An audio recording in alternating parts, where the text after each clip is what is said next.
Today we're going to be meeting up with my good friend Johnny at two history-loaded towns where he has volunteered to dive the bottom of the local rivers in search of lost treasures. Before we meet up with him though, I do have my Garrett metal detector with me, and we're going to go back to the coal mining ghost town and prospect a new sandbar. This may not look like much to a lot of you, but this is an Alabama tax token. And I don't know if you guys can see, it's broken in half right now. And we were one of the few states that actually had these, so that's a neat find. That's going to be circa 1930s. So we're not quite as old as the bottles and some of the other relics we've been finding here, but still really cool to find this tax token. So we're about to scour this bar and see what else we can find.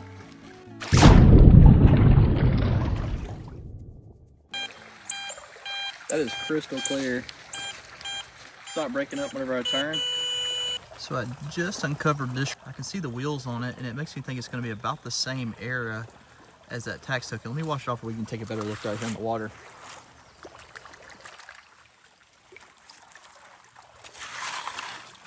You guys can see it a little bit better now. It's the backside to like an old Tootsie car. So this would have just been a kid's toy, little Matchbox car before they were Matchbox. So that's kind of neat. Again, it seems like we're falling into that 1930s era. That's okay though, that's part of the prospecting. We've got to move from bar to bar until we find another hot spot. So take a look, another pocket knife. This spot has been absolutely loaded with these. Let's rinse this one off. This one seems like it's going to be about the same age as the others that we were finding here the last couple of weeks. You can kind of get a look at it and get an idea for the shape. At least I'm pretty sure, yeah, that was a pocket knife. You can tell the way that those are sticking out, that would have held the wood and the blade would have went in between there. At least that's what I see. So I had to walk back and get my camera off the tripod, but my suspicions are correct. We are about a quarter mile further away from where I found all of those miner tags with my family last week. And this gravel bar that we're on apparently has them too, because this is the very first one of the day. Let's see if I can get some water over here for you guys. And let's just see what this one says. That's awesome to know that these things are basically going to be everywhere in here, it looks like. Looks like it's just going to have the number maybe 6 on it. Yep. Just has a 6 on it right there, guys. But that is awesome because that means these relics are going to cover this bar. I've been here for about 20 minutes. You've seen the tax token and the little Tootsie car. Now we got the miner's tag. I found quite a bit of trash here though. It does seem to be more trashy, but that's okay. We're going to weed through it, see what we can come out with. So I've got a coin. Wasn't very deep. I haven't washed it off yet. See if it's going to be modern. Figured we could kind of unveil it together. I'm hoping for something old. All of the coins that I've been finding are modern, which doesn't make sense because the relics are all old. It looks like we're gonna have another zinc in, I think. Wow. We are below the swimming hole. Look how corroded that thing is. Looks like it's ready to split in half. That's all right. We're still finding coins. I'm still finding good pieces of stuff everywhere in here. Just scored a lighter. I don't know how old it is. It says Storm King on the bottom though. It's definitely been in here for a long time and washing down the creek. Not much of it left. Though, it could be made from aluminum or that could be silver. I don't know. We'll take it out for sure though. So as you're walking with your detector, don't forget to be looking at the ground because you can always find really cool stuff. This right here was a nice stenciled jug. All I can see is an ER and then LIQ. That would have been a Bessemer Liquor Company jug. And we've only ever dug one of those on the channel. I'm so excited for you on this jug. Let's do it. Spray the holes off. These mosquitoes are getting... Yeah, the mosquitoes are bad. Spray the mosquitoes with off. What happens there? That is sweet. Oh man, it's such an awesome thing to see coming out. That'll probably be embossed. It is. Bro, that whole handle is there. There it goes. Let's go. Oh my God. Look at that. Bessemer Liquor Company? Yep, Bessemer Liquor Company, Bessemer, Alabama. I know I'm terrible at not always showing cleaned up items that we find, but Austin was nice enough to send us a couple pictures of the jug. So here it is in all its glory. It is an amazing piece without a doubt. Very rare. My dad dug one back in the 80s. But that tells me that there's a chance of finding a hole in here. It just had a really deep signal. It was 8 inches plus. I was starting to give up on it, to be truthful. And check this out. Wow, just got a pocket watch. I love finding these guys. It was at 82 on the Vortex, for those that are curious. And look at that housing. Still got some of the original gears in it. That is amazing. The winder up there is gone. Or it may have been one that took a key. But I love finding these guys. How cool is that? So we're still on the relics. Let's keep going. I am about 5 steps from where I just found that pocket watch. Just had a pretty decent signal. It looks like I've got the back to a pocket watch. I wonder if this fits it. We're about to check and see. That would be absolutely nuts if it does. Let's see if we see anything on this back cover first. Oh no, drop it in there. Doesn't look like I see anything on it, but let's check and see if it fits. So here's the watch. This would have been the back. I think that's it. I think that is it. No way. 2 different holes. That's it. Wow, how cool is that? 2 pieces and 2 different holes. There's not as many miter tags on this bar, but that's okay. Here's the second one though. I mean, 2 in a decent little size area. Let's see if we can get a number or any stamps off this one. Any initials or anything like that. Number 88, guys. Wow, it's absolutely amazing how many of these we're finding in here. I'm just completely blown away. I love the pocket watch today though so far. That is the find. So I'm actually gonna start digging some higher signals, not focusing on the lower ones, and going after some more pocket watches because I have found 4 or 5 in here. Just pulled this lid of some kind. It appears to be older. Out of the bottom right there. I was scratching all over it. When I first saw it, it was opened up like that, and I was like, all I saw was the side. I was like, man, I got another pocket watch. And no, it's some kind of strange lid. Had a 50 signal, decided to go after it because I thought it might be a button. It is a button, but I believe it's a modern, more modern snap button, probably from like the 40s. I was hoping for another World War I button. That's always fun to find. This is kind of neat. I was just metal taking along, and you may see the bottle right there by my coil. It's a nice pictorial bottle. It's an Ace. I believe this was a shoe polish, if I remember correctly. It's not very old. It's going to be like 1940s, but I love it because it has like the Ace on there. And I've found a couple of these in the past, but not too many. So that's pretty cool. We'll take that. Just found this on the surface. This is going to be modern from a swimmer or something that got thrown in here. I saw the reef though, and at first I thought it was old until I picked it up and saw that this stuff is like that, what I call pleather. Fake leather that's like plastic. Still kind of neat. I did pick up a piece of this bottle though too at the same time, and I'm not positive what this was. It was from Birmingham. It's like it has a VI and then a dash and maybe a B. I don't know. I'll have to look and see if I can figure out what that is. I don't think I have one in my collection though, which is kind of odd being a Birmingham collector. So we're about to put the detector down for a few minutes. I'm going to walk the creek and then we're going to go meet Johnny where he's going to be diving for us at a new spot. It's the outline of a bottle, but I don't know if it's broke. Let's find out together real quick. As mentioned, I still got my detector with me, but I'm kind of in a deep area right now and it's murky, so I haven't been swinging it a super bunch. Oh, it's broken. Oh, it was just a Castoria anyways. Dang. Thought for sure that was gonna be something good. That's okay. So there's a snake right in front of me on that branch right there. You see him? Stretched out.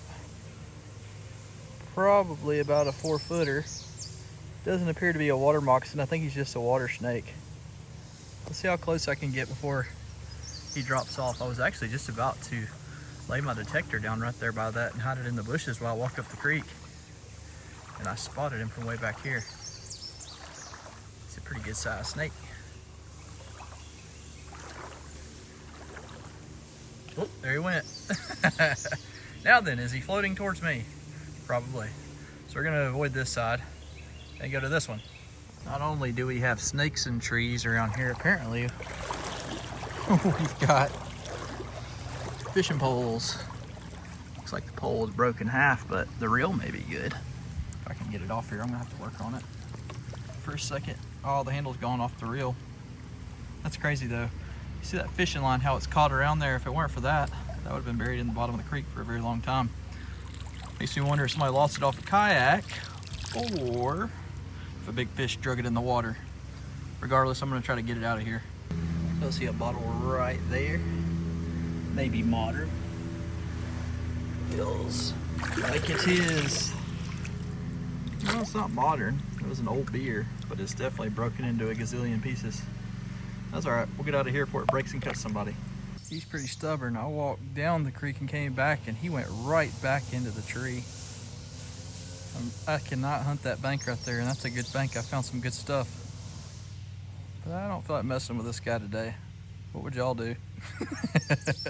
I told y'all I was gonna meet up with Johnny. He's already in the water. He's geared up and ready to go. And this little spot right here is one that my good buddy Casey told us about. And he found a really amazing bottle here. I should say his son did actually, who's the same age as my daughter, right around this bend. And we're excited to see if there's any more glass in the deeper pockets. And so we called in our dark water friend who's not scared to do this stuff, and he's gonna see what's down there. The water is so dark here. All you can see is his white tank right now. He's in about 4 foot of water currently. As we go, we don't know how deep the actual center is though. I gave him a target area to head to, so he's gonna be moving in that general direction. I'm gonna try to follow him along the bank line. We'll just have to see how this goes. We don't know if there's gonna be anything here, but this is part of treasure hunting and exploring and searching for history. 9 times out of 10, you don't find good stuff, but occasionally, like this right here, you may hit a jackpot. So we've made our way into an area right here. This bank, I've seen glass all around it. It's pretty steep right here. Above it was a school as well as a hospital. And we're thinking what may have happened is they dumped their trash off and it rolled right down into here. So Johnny's actually in a hot spot right now. You can see his bubbles coming up of an area that I have been very curious about now for quite some time. He hasn't made it to the surface yet to let me know if anything's down there, but fingers are crossed. Here comes Johnny swimming back.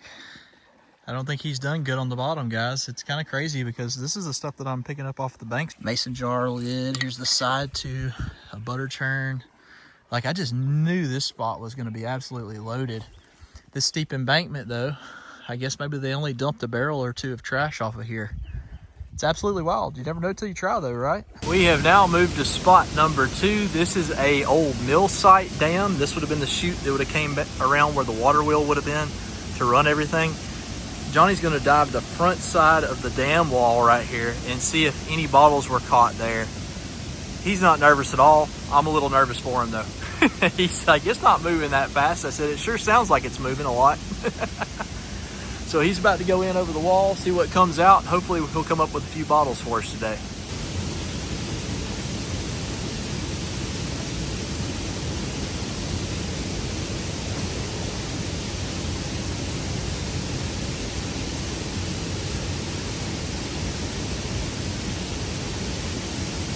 And away he goes. So yes, I am playing a chicken, and I'm hanging out on this side of the dam. If you look right there though, occasionally you see a bubble pop up, and that is Johnny coming across the top side of the dam. The reason that we thought this was a good idea is the current flow is coming this way, and it would have washed bottles from the city into this wall where they would have been caught. Now he's got a probe with him, and he's probing the bottom of the river. It's only 3 foot, but that's enough to be able to feel if there's anything in that top 3 foot of silt. Not sure if y'all can see it right there. There's a mud stream popping up amongst the white. That's right where Johnny is probing the bottom. I can follow him without even watching his bubbles based upon how muddy the water gets coming over the spillway right there. He did pop his head up. Nothing yet. So for those of you that are curious, these old mill sites are incredibly dangerous to dive. Do not do this unless you have experience. Johnny is a very experienced diver, especially in black water and fast water conditions. And that's why he's doing this and not me with a hookah setup. Not to mention a hookah would go right over the top, float off, and it'd try to drag you out with it. Regardless, I just wanted to make sure to put this in the video. If you're thinking of doing this, be sure that you have the training for it. These dam walls could have pipes in them, which is letting a little bit of water out at a time, which could suck you to them and hold you underneath the water. Not to mention it could suck a limb in there, such as your arm or leg, and then nobody would know. And we're working with no comms today. We're working on hand signals and gestures mostly, especially with as loud as the water is currently. So keep all of that stuff in mind, guys. This is incredibly dangerous. You need the training to do it. So Johnny did all the heavy lifting during the second part of this video to show you guys a knife, a beer bottle, and a trap. But that's how it works sometimes. Is that a spider? I saw something crawling on the thing. That's an old trap though. Yeah, I mean, it's been in the water for a while. When I picked it up, I was like, man, that's way too light. I mean, it still has some spring to it, but I'm just glad it wasn't loaded, ready to go. That'd have made for a bad day. That's no worse than a snapping turtle though, right? I'd probably take this over a snapping turtle. I know, right? That's crazy. But 2 sites we struck out. That's how it works in this game though, guys. I mean, you work your butt off a lot of times to find your good sites. And that's why treasure hunters and history hunters are so secretive about their spots. So if you guys recognize the landmarks where we were today, feel free to go check it out. So a couple of weeks ago, we did a Q&A section in the video, and everybody seemed to enjoy it. So today we're going to do that again, and I'm going to answer one of the questions that everybody seems to ask. And that is, why do we not leave the modern bottles behind for future treasure hunters? And you often hear me reference these antique bottles as true antique treasure, and they have a lot of value behind them, all of which is very true. Now, the reason that we do not leave the modern bottles behind is because they technically will probably never be treasure. What I mean by that is they were mass produced by the millions, and therefore they're not rare, and the value is not going to be driven behind it. Also, some of the more modern bottles did away with having cities and towns on them. Oftentimes you can have the same style bottle and just the town name be the only difference, and that can drive the value up thousands and thousands of dollars. So that is the reason we do not leave modern bottles behind. They were thinner, they break, and they can hurt animals and people that are swimming in the creeks much easier. And 2, they were mass produced, so they will never be rare and really never be treasure, quote unquote. So I wanted to answer that question. And then the second question that I wanted to take the time to answer is, how do we find our creek locations to search? And these dive sites like what we were just on, even though we struck out and we absolutely got smoked. I hate that for Johnny because he did all the work, but we had to put a big red X on the map in those areas that I've been thinking about. We find these sites by just what you just saw. We take the time to put boots on the ground, or fins in the water in this particular case, to make sure that there's nothing there that we may have missed or that other people may not have seen through the years on the bottom of these deep ravines. So with the creeks, oftentimes we look for old towns that may be ghost town related, and a lot of people wanted to know why we have so many ghost towns in our area, and that's because of the coal and the red ore seams that were being mined by the miners. Once those seams dried up, the towns couldn't support themselves without the coal to make the income or the red ore, and so the people had to disperse and find more jobs, which means leaving the area. So for us, we research these towns, we find them, we know that there were thousands of miners in these towns at the time, and everybody liked to crack open an ice cold drink. And you got to think at the same time, they like to drink alcohol and whiskey. So there was jugs and sodas and medicine because everybody got sick and they had to do something with that glass. Now, we find these sites by getting as close to these old ghost towns as we can and just getting in the water. Every single creek that's in the town, we walk it until we find the patches of glass that are along the banks. And then we start searching from there. We slow down and we come back after every single rainstorm until we find something good, hopefully. So I hope that this Q&A towards the end of the video was helpful to some of you guys. I know it was kind of brief. I know we didn't find a ton this week. We had a good time though, metal detecting in the front half, and I had a blast knowing that we're going to have a lot of river ground to hunt here in the future. But the dive sites, we got to keep our eyes peeled. We got to keep searching. We got to keep Johnny busy. He loves doing this stuff. I got to get him on some more bottles. So if you guys have any sites in Alabama you want dove that you think may have something cool and historical, drop us a comment or shoot us an email, and we absolutely may be willing to check it out. If you enjoyed the adventure today, be sure that you're subscribed, and we will see you guys in next week's video.